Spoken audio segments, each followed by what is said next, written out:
Leishangkhong Kabi Popular Club Wanggoiga All Manipur Ethnical Socio-Cultural Organization Amesco ga punna khutsam naraga sinduna Leishangkhong Kabi Khul Community Hall Wanggoida Shajibu Khudol tambaga loinana igi Khong-Gul libagi thauram ama pangthokkhre.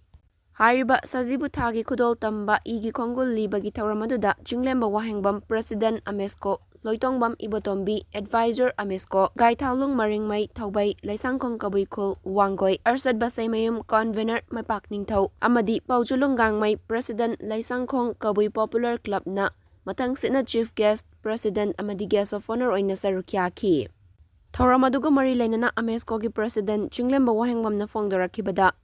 Maitai calendar da chahi haubada Maitai ningol singna mabung maupa oibasingda ngamjaba khudol piduna igi mari sagatpa asida Amesco na sinjalangjaduna Leishangkhong Kabi Khul da lairiba khunja sing mabung maupa sing amadi Lilong da laiba Maitai pangal sing Maitai Muslim singi mabung maupa singda ngamjaba khudol pot piduna igi Khong-Gul liduna aikoi ichulenauni aikoi amatani aikoi nungsi chanan hingminaribani aikoi ima amatagi machani haibagi wakhalonda masiguma program asi sinjabani.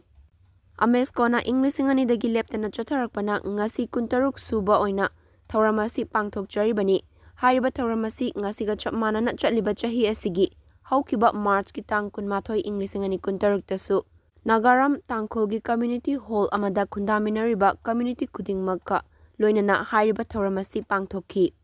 Madugi numit adudasu Manipuri ningol singna ngamjaba khudol pot piduna aikoi ichilenaw ama oibagi mawung mawpa singi machal singi marakta lainariba mari adu henna cheksinanaba pandamaduda pangthokpani haiki.